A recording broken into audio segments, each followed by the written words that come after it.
கர்த்தருடைய பரிசுத்தமான பெயருக்கு புகழ் உண்டாவதாக, மகிமை உண்டாவதாக. நீங்களாம் எப்படி இருக்கீங்க? நான் ரொம்ப நல்லா இருக்கேன். லூக்கா 23ஆம் அதிகாரத்திலிருந்து பார்க்கலாம். இயேசுவை பிலாத்துக்கிட்ட அனுப்புகிறாங்க. என்ன சொல்கிறாங்கன்னா, 2 குற்றங்களை அவர் மேலே சாட்டுகிறார்கள். என்ன குற்றம்? ஒன்று, இவர் கிறிஸ்து எனப்பட்ட ராஜான்னு தானே சொல்லிக்கிறாரு. இன்னொன்று என்னென்னா, ராயருக்கு வரி கொடுக்கக்கூடாது, ராஜாவுக்கெல்லாம் வரி கொடுக்கக்கூடாது அப்படின்னு இவர் சொல்கிறாரு அப்படின்னு 2 குற்றங்களை இயேசு மேலே அடுக்குனாங்க.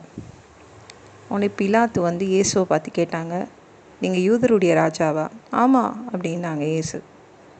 உடனே பிலாத்து சொன்னாங்க, ஒரு குற்றமும் இல்லையே, இதில் என்ன இருக்குது அப்படின்னு பிரதான ஆசாரியர்களை பார்த்து கேட்டாங்க. உடனே அவங்க சொன்னாங்க, இல்லை இவர் பிரச்சாரம் பண்ணுறாரு, இவருக்குன்னு ஒரு குழு இருக்குது, 12 பேர் வச்சுருக்காரு, அப்படியே போவாங்க, கலிலேயாலேருந்து ஆரம்பித்தாங்க, யூதேயா வரைக்கும் போயிட்டாங்க, இவங்க பிரச்சாரம் அப்படியே ஜனங்களை கலகப்படுத்துகிறாங்க அப்படின்னு சொன்னாங்க. அப்போது கலிலேயனா? அப்போனா நான் கிடையாது, இயேசுவுக்கும் எனக்கும் சம்மந்தம் இல்லை, இவர் என் கண்ட்ரோலில் வரமாட்டார், ஏரோதுக்கிட்ட அனுப்புகிறேன். ஏரோது கலிலேயா நாட்டை சேர்ந்தவன், அங்கே தான் அவன் ஆட்சி செய்கிறான். அப்போனா அவரை கலிலேயாவுக்கு அனுப்பலை, ஏரோது பண்டிகை கொண்டாடுவதற்காக எருசலேம் வந்திருந்தான், எருசலேமுக்கே அனுப்பிடுறாங்க. அங்கேயே எருசலேமில் தானே இருந்தாங்க, அங்கேயே அனுப்புகிறாங்க. அங்கே ஏரோது ரொம்ப ஆசைப்பட்டுட்டு இருந்தான், இயேசுவை பார்க்கணுன்னு ரொம்ப சந்தோஷமாக இருந்துச்சு. வெகு நாள் கனவு. இயேசுவை பார்த்துட்டு உடனே நிறைய கேள்விகள் கேட்குறான். எப்படி அற்புதம் செய்கிறீங்க, எப்படி அதிசயங்கள் செய்கிறீங்க, அதை கண்ணால் பார்க்கணுன்னு ஆசைப்பட்டான். ஏசு கொஞ்சம் கூட பதில் கொடுக்கவே இல்லை, கண்டுக்கவே இல்லை. ஏரோதுக்காக ஒரு பதில் கூட சொல்லலை.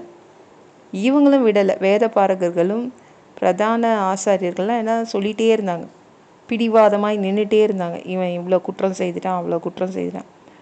உடனே ஏரோது என்ன பண்ணான்னா, போர்ச்சவர்கள் எல்லாரையும் கூப்பிட்டுட்டு இவரை கிண்டல் அடித்தான். ஒரு மினுக்கான ஒரு ட்ரெஸ் போட்டு விட்டு திரும்பவும் பிலாத்துக்கிட்டே அனுப்பிடுறான். பிலாத்துக்கிட்ட அனுப்பும்போது சொல்லி விட்டுட்டான், இவர்கிட்ட எந்த குற்றமும் இல்லை அப்படின்னு பிலாத்து சொல்லி விட்டுறான். இவங்க 2 பேரும் எதிரிகளாக இருந்தாங்க, பிலாத்தும் இந்த ஏரோதும்.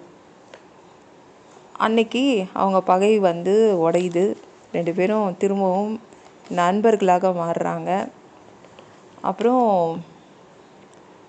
நம்ம பிலாத்து சொல்கிறாங்க, எந்த வித குற்றமும் இவங்கக்கிட்ட ஏசுக்கிட்ட நாங்கள் பார்க்கல, ஏசுவை பார்த்தா கலகத்தை மூட்டுகிறவர் மாதிரி இல்லை, ஏரோதும் அப்படி தான் சொல்லியிருக்கான், அதனால் நான் என்ன பண்ணுறேன்னா தண்டித்து இவரை நான் விடுதலை பண்ணிவிடுவேன், எனக்கு அதிகாரம் இருக்குது, பண்டிகை தோறும் ஒருத்தரை விடுதலை ஆக்குவேன்ல, அதனால் எனக்கு பிரச்சனை இல்லை, நான் இவரை விடுதலை ஆக்குறேன்.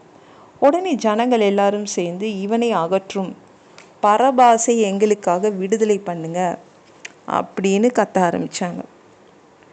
ஆனால் அந்த பரபாசுன்றவன் அந்த நகரத்தில் நடந்த ஒரு கலகத்தின் நிமித்தம் இவனை ஜெயிலில் போட்டு வச்சுருந்தாங்க, கொலை வேற செய்திருந்தான், இந்த காவலில் வைக்கப்பட்டிருந்தான். ஆனால் பிலாத்துக்கு என்ன ஆச்சுன்னா, இயேசுவை விடுதலை ஆக்கிடணும், பரபாசை அனுப்பிடலாம் வெளியில், அவன் சாவட்டும் அப்படின்னு நினச்சாங்க. அப்போ இல்லை, சிலுவையில் அறையும்னு ஒரே சத்தமிட்டாங்க.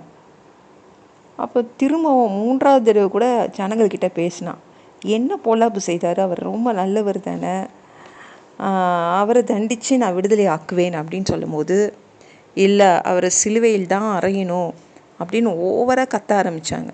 சரி, இது கலகமாக வெடித்து விடும் சொல்லிட்டு என்ன செய்தாங்கன்னா, பிலாத்து சரி உங்கள் இஷ்டப்படி ஆகட்டும் அப்படின்னு தீர்ப்பு எழுதினாங்க, சிலுவையில் அறையுங்க அப்படின்னு தீர்ப்பு எழுதினாங்க. பரபாசை இவங்க கேட்டதுனால பரபாசை விடுதலை பண்ணி கொடுத்துட்டு கிளம்பி போயிட்டாங்க, அவங்க கையில் இயேசுவை ஒப்படைச்சிட்டாங்க. மற்றதை நாளைக்கு பார்க்கலாம்.